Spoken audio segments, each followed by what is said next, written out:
Assalamualaikum warahmatullahi wabarakatuh.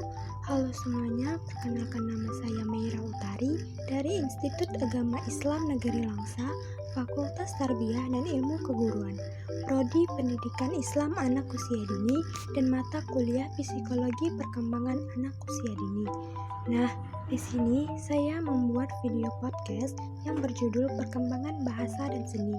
Baik, saya akan membahas tentang perkembangan bahasa dan seni pada anak usia dini. Usia dini merupakan periode masa emas bagi perkembangan anak, di mana tahap perkembangan otak pada anak usia dini menempati posisi yang paling vital, yakni meliputi 80% perkembangan otak anak. Periode emas ini sekaligus merupakan periode ini sangat berpengaruh terhadap perkembangan anak, karena pada periode ini sangat berpengaruh terhadap perkembangan pada periode berikutnya hingga masa dewasanya. Perkembangan merupakan suatu perubahan yang berlangsung seumur hidup dengan bertambahnya struktur dan fungsi tubuh yang kompleks dalam kemampuan gerak kasar, gerak halus, bicara, dan bahasa, serta sosialisasi dan kemandirian. Bahasa merupakan sarana yang efektif untuk menjalin komunikasi sosial. Tanpa bahasa, komunikasi tidak dapat dilakukan dengan baik dan interaksi sosial pun tidak akan pernah terjadi. Karena tanpa bahasa, siapapun tidak akan dapat mengekspresikan diri untuk menyampaikan kepada orang lain. Bahasa adalah bentuk komunikasi, entah itu lisan, tulisan, atau tanda, yang didasarkan pada sistem simbol. Semua bahasa manusia adalah generatif atau diciptakan. Pencipta tidak terbatas adalah kemampuan untuk memproduksi sejumlah kalimat tak terbatas yang bermakna dengan menggunakan seperangkat dan aturan kualitas. Ini membuat bahasa merupakan kegiatan yang sangat kreatif. Semua bahasa manusia juga mengikuti aturan fonologi, morfologi, sintaksis, emantik, dan pragmatis. Bahasa memegang peranan penting dalam kehidupan manusia umumnya dan dalam kegiatan berkomunikasi khususnya, seperti dikemukakan oleh Light bahwa tiada kemanusiaan tanpa bahasa lisan. Manusia tidak berpikir hanya dengan otaknya tetapi juga dengan rasa dan memerlukan bahasa sebagai mediumnya. Orang lain tidak akan dapat memahami hasil pemikiran kita kalau diungkapkan dengan menggunakan bahasa baik secara lisan maupun tulisan. Masa kanak-kanak adalah masa yang paling tepat untuk mengembangkan bahasa, karena pada masa ini sering disebut golden age, di mana anak sangat peka mendapatkan rangsangan-rangsangan baik yang berkaitan dengan aspek fisik, motorik, intelektual, sosial, emosi maupun bahasa. Menurut Harlock, perkembangan awal lebih penting daripada perkembangan selanjutnya, karena dasar awal sangat dipengaruhi oleh belajar dan pengalaman. Demikian pula hanya peranan bahasa bagi anak. Perkembangan bahasa anak pada usia 3-5 tahun adalah di mana anak sudah dapat berbicara dengan baik, yaitu dengan terbalik-balik. Anak mampu menyebutkan nama diri, nama orang tua, jenis kelamin, alamat rumah secara sederhana.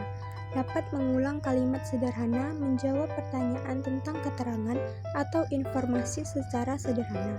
Pada usia ini, anak mulai senang mendengar cerita sederhana dan mulai banyak bercakap-cakap, banyak bertanya seperti apa, mengapa, bagaimana juga dapat mengenal tulisan sederhana.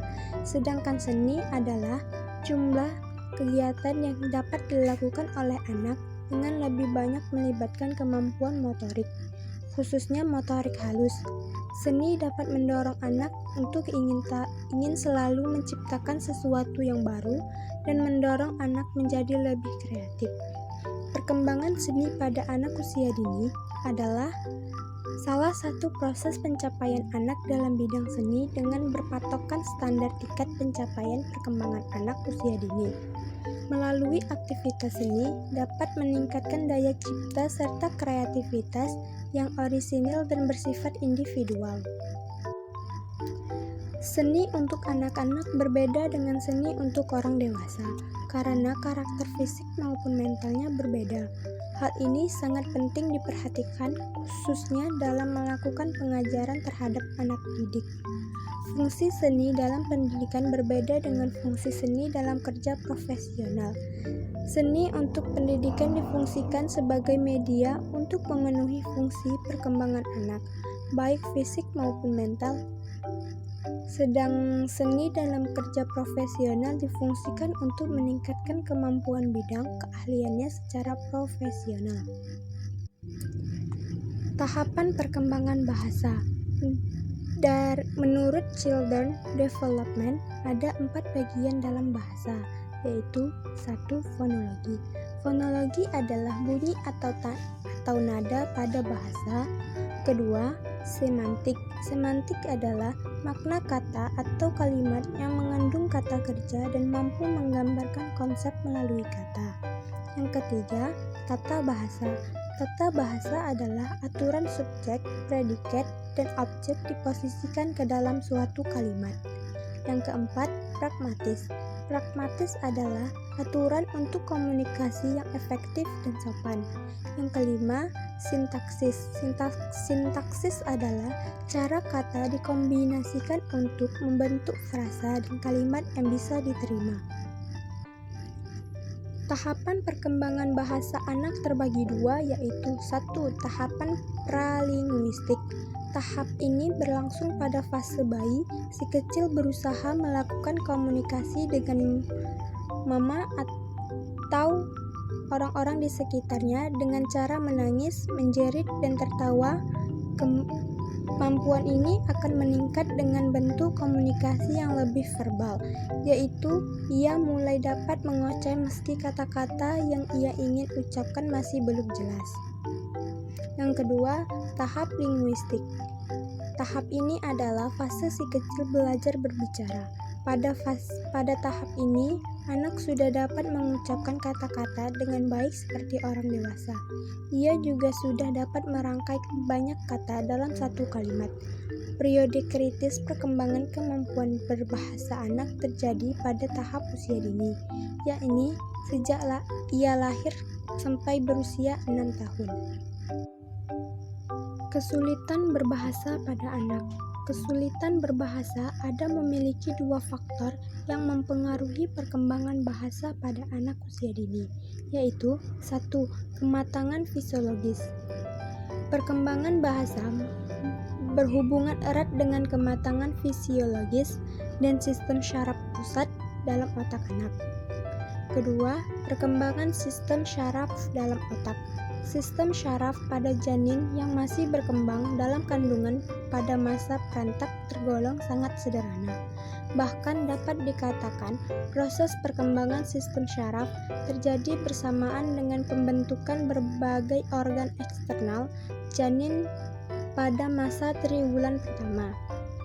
Agnes Dario Syamsu Yusuf mengungkapkan bahwa ada 5 faktor yang mempengaruhi perkembangan bahasa pada anak usia dini, yaitu 1. Faktor kesehatan, inteligensi, status sosial ekonomi keluarga, jenis kelamin, dan hubungan keluarga. Perkembangan seni dan kreativitas anak. Seni merupakan salah satu bagian dari perkembangan kognitif. Melalui seni, anak-anak memiliki kesempatan untuk mengembangkan fantasi dan kreativitas dengan berbagai cara, dan juga mereka akan belajar bagaimana mengekspresikan diri, minat, kemampuan, serta keterampilan mereka. A. Masa perkembangan seni anak usia dini. Perkembangan seni anak mempunyai tahapannya masing-masing. Di setiap hari pun banyak perkembangan hal-hal baru yang terjadi pada anak. Dalam standar tingkat pencapaian perkembangan seni, anak usia dini usia 0-6 tahun dibagi menjadi 10 kelompok usia. 1. Perkembangan seni anak usia 0-3 bulan. Yang kedua, perkembangan seni anak usia 3-6 bulan. Ketiga, perkembangan seni anak usia 6-9 bulan. Yang keempat, perkembangan seni anak usia 9-12 bulan. Kelima, perkembangan seni anak usia 12-18 bulan. Yang keenam, perkembangan seni anak usia 18-24 bulan. Yang ketujuh, perkembangan seni anak usia 2-3 tahun. Yang kedelapan, perkembangan seni anak usia 3-4 tahun. 9, perkembangan seni anak usia 4-5 tahun. Dan yang ke-10, perkembangan seni anak usia 5-6 tahun. Perkembangan seni anak mempunyai tahapannya masing-masing. Di setiap hari pun banyak perkembangan hal-hal baru yang terjadi pada anak. Melalui perkembangan seni, mengeksplorasi berbagai hal seperti menggambar, bernyanyi, dan lain-lain. Dalam perkembangan bahasa dan seni anak usia dini, kita dapat melihat kesehariannya, dan juga kita sebagai orang dewasa seharusnya juga memberikan stimulus untuk mengembangkan perkembangan bahasa dan seni baik untuk anak. Sekian penjelasan dari saya, dan sebagai penutup saya ucapkan Assalamualaikum warahmatullahi wabarakatuh.